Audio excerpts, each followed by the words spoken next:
कल हमने पढ़ा था कि आर्य त्वरण और अनुप्रस्थ त्वरण क्या होते हैं, हमने उनकी वैल्यूज भी फाइंड आउट कर ली थी ना। अब है हमारा पदिक समीकरण। पदिक समीकरण आप लोगों ने फर्स्ट ईयर में भी पढ़ा हुआ है कि पी और आर में इक्वेशन फाइंड आउट करना, चाहे कार्तीय में हो चाहे ध्रुवीय निर्देशांकों में हो। अगर हम पी जो कि स्मॉल पी होती है और आर में वैल्यू जो फाइंड करते हैं, समीकरण जो फाइंड करते हैं, वही क्या होती है, हमारी पदिक समीकरण होती है ना। यहाँ देखिए, ये आपका डायग्राम है। ओ एक्स प्रारंभिक रेखा है, ये आपकी स्पर्श रेखा है, ये बिंदु टी है, ठीक है ना। ओ से ये रेखा ओपी है, जहाँ ये बिंदु पी है जिसके निर्देशांकों आर और थीटा है। ओपी के बीच की दूरी आर है, एंगल थीटा है, ये एंगल फाई है, ये एंगल फाई है ना। ये एक स्पर्श रेखा यहाँ डिफाइन की है ना। ओ से हमने एक लंब खींचा है जो बिंदु एम पर मिलता है। ये ओ एम एक लंब है जो जिसके बीच की दूरी स्मॉल पी है और ये राइट एंगल है और ये एंगल साई है ना। हमने माना कि r is equal to function of theta एक ध्रुवीय वक्र है, कि आर इक्वल में जो फंक्शन ऑफ थीटा है वो एक ध्रुवीय थीटा का फलन है, ध्रुवीय वक्र है ना। ट्रायंगल ओ पी एम से क्या हो जाएगा, sine phi is equal to O M upon में ओ पी। ओ एम के बीच की दूरी है P और OP के बीच की दूरी है R, तो P इज इक्वल टू क्या हो गया, R साइन फाई। ये है हमारी पदिक समीकरण। और tan फाई में डिफाइन करते हैं तो tan फाई में होती है कि tan phi is equal to R d theta over dr। ये दोनों हमारी कहलाती हैं पदिक समीकरण। क्लियर है ये चीज ना। अब है हमारा कुल वेग, हमने फाइंड कर लिया था कि क्या होता है। कुल वेग को परिणामी वेग भी कहते हैं। अगर वो आपसे क्वेश्चन में ये कहता है कि परिणामी वेग ज्ञात कीजिए, इसका मतलब है कि वो कुल वेग ही ज्ञात करवा रहा है, जिसे कैपिटल V से डिनोट करते हैं, जो क्या होता है, अंडर रूट आर्य वेग का होल स्क्वायर प्लस अनुप्रस्थ वेग का होल स्क्वायर। क्लियर है। और इस कुल वेग यानी परिणामी वेग की दिशा होती है अनुप्रस्थ वेग अपॉन में आर्य वेग। अनुप्रस्थ वेग की वैल्यूज पुट कर दीजिए r d theta over dt, आर्य वेग की वैल्यूज पुट कर दीजिए dr ओवर dt, तो ये आपको क्या मिलेगा, r d theta over dr, जो कि क्या किसकी वैल्यू है, tan फाई की, जो अभी हमने पदिक समीकरण पढ़ा था। क्लियर है ना। एक स्पेशल केस है कि यदि कण एक वृत्तीय पथ में गति करता है जिसकी त्रिज्या r is equal to a है। अगर हमारा कण किसी वृत्त में गति कर रहा है और उस वृत्त की त्रिज्या क्या है, a है, और a एक कांस्टेंट वैल्यूज है, तो आर्य वेग क्या होगा, r dot dr over dt, और r एक कांस्टेंट वैल्यू है। जब इसका t के सापेक्ष अवकलन करोगे तो क्या हो जाएगा, 0। क्लियर है। अनुप्रस्थ वेग होता है r d theta over dt, r की वैल्यू क्या है, a, तो a थीटा डॉट। आर्य त्वरण की वैल्यू होती है d square r over dt square minus r d theta over dt का whole square. d square r over dt square, चूंकि r कांस्टेंट वैल्यूज है तो उसका डिफरेंशियल क्या हो गया, 0। r की वैल्यू क्या है, a है, एज इट इज वैल्यू बचेगी। अनुप्रस्थ त्वरण होता है 2 dr over dt d theta over dt plus r d square theta over dt square. dr over dt तो क्या होगा, 0, और r की वैल्यू क्या है, a। ये हो गया आपका अनुप्रस्थ त्वरण।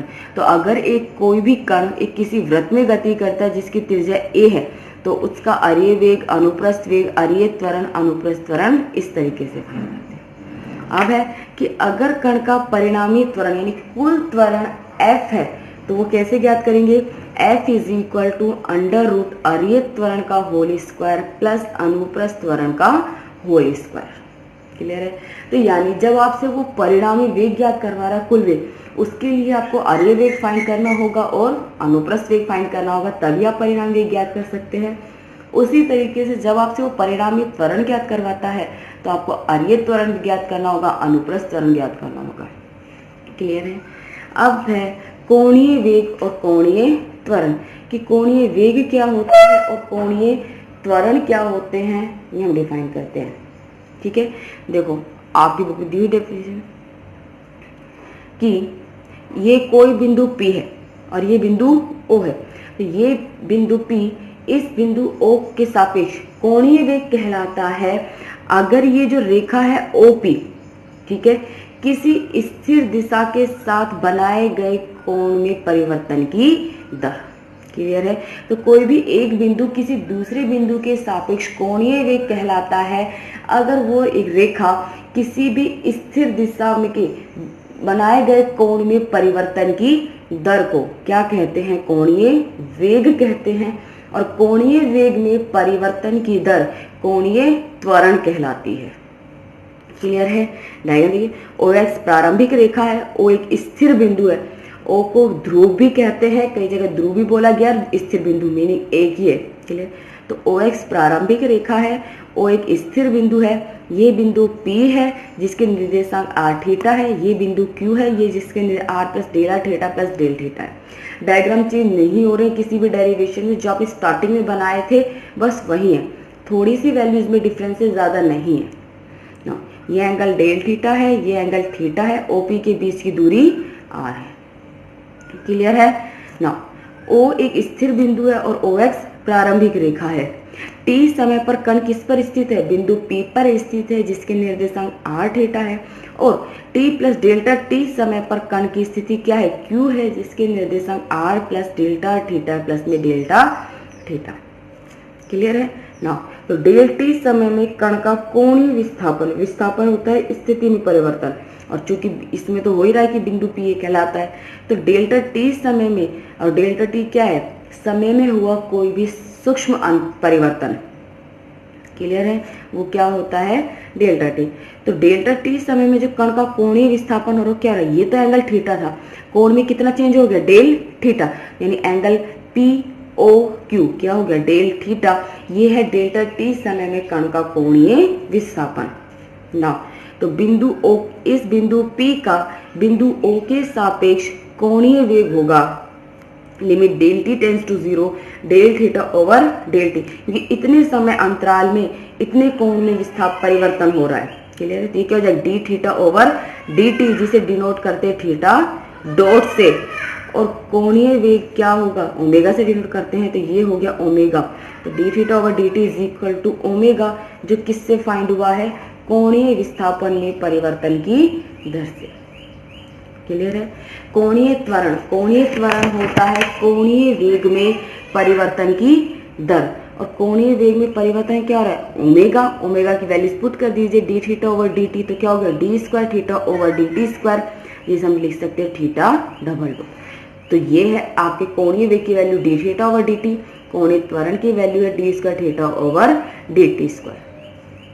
अब है नेक्स्ट आपका कोणीय वेग तथा रेखीय वेग में संबंध। कोणीय वेग को ओमेगा से डिफाइन करते हैं, रेखीय वेग को स्मॉल v से डिफाइन करते हैं। क्लियर है।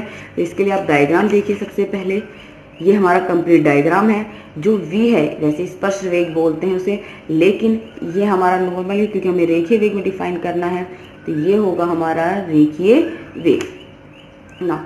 OX प्रारंभिक रेखा है, O स्थिर बिंदु जिसे ध्रुव कहते हैं। क्लियर है। ये स्पर्श रेखा है, ये OP एक रेखा है, इस बिंदु P के निर्देशांक r थीटा है। हमने ध्रुव O से एक लंब खींचा है जो बिंदु M पर मिलता है, तो OM एक लंब है जिसके बीच की दूरी क्या है, P, और P की वैल्यूज हमने फाइंड कर ली, वो क्या है, r साइन फाई है। ये एंगल थीटा है, ये एंगल फाई है, ये भी एंगल फाई है। OP के बीच की दूरी क्या है, r है, v रेखीय वेग है ना। अब यहाँ तो क्या डिफाइन करते हैं, अरीय वेग, हमने डायग्राम में पहले पढ़ा है, ये अरीय वेग डिफाइन करते हैं यहाँ पर जो स्मॉल u से, और ये अनुप्रस्थ वेग जो v से।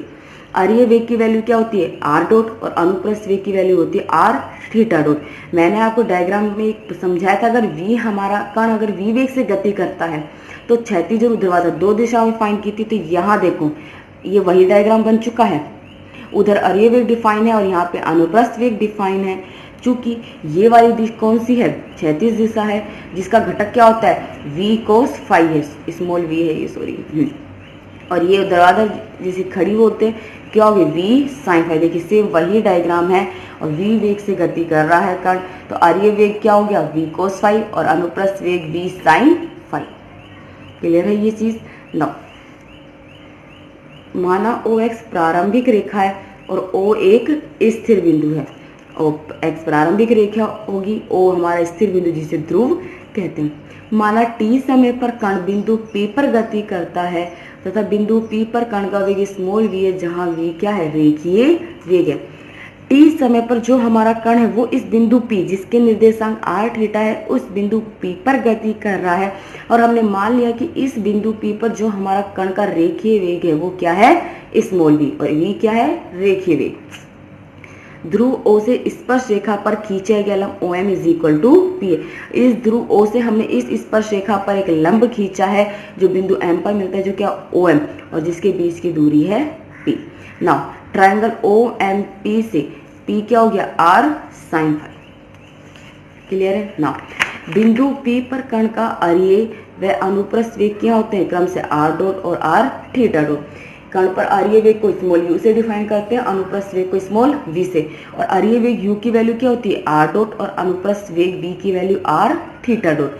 तो इस बिंदु P पर कण के अरीय और अनुप्रस्थ वेग क्या हो गए, r डॉट और r थीटा डॉट। चूंकि इस बिंदु पर कण का जो रेखीय वेग है वो क्या वेग, v है, तो इस v के घटक में अरीय और अनुप्रस्थ दिशा, तो अरीय दिशा तो क्या होगी, r dot is equal to v cos phi, और अनुप्रस्थ दिशा r theta dot is equal to v sine phi. यहाँ से थीटा डॉट की वैल्यूज निकाल दीजिए तो क्या हो जाएगी, v upon r is equal to sine phi. Clear है। समीकरण 1 से देखिए साइन फाई क्या हो जाएगा, p upon r, sine phi का मान समीकरण 2 में रखने पर पुट कीजिए समीकरण 2 में या साइन फाई का मान, तो क्या हो जाएगा, theta dot is equal to v r into p upon में r। तो थीटा डॉट क्या मिल गया, वी पी अपॉन में आर स्क्वायर। डी थीटा और डी टी किसकी वैल्यू है, कोणीय वेग ओमेगा की वैल्यू। तो ये तो हो गया हमारा कोणीय वेग, v क्या है, रेखीय वेग। ये जो समीकरण है, तो ये सॉरी ओमेगा हो गया कोणीय वेग है, स्मॉल v रेखीय वेग है। तो ये जो समीकरण 3 है वो क्या बन गई, कोणीय वेग और रेखीय वेग में संबंध के समीकरण, रेखीय वेग में संबंध की समीकरण। क्लियर। तो ये थे आपके डेरिवेशन जो कंप्लीट हो चुके हैं। अब हम इसके एग्जांपल सोल्व करेंगे। आप लोगों को डेरिवेशन अगर नहीं आए तो समझ में तो पूछ लेना, और हाँ आपको डेरिवेशन कंप्लीट हो चुके हैं, एग्जांपल मैं सोल्व आउट करके भेजूंगी, लेकिन एक बार आप खुद से एग्जांपल सोल्व करने की प्रैक्टिस ज़रूर करना, ठीक है। करके आगे हम एग्जांपल सोल्व करेंगे।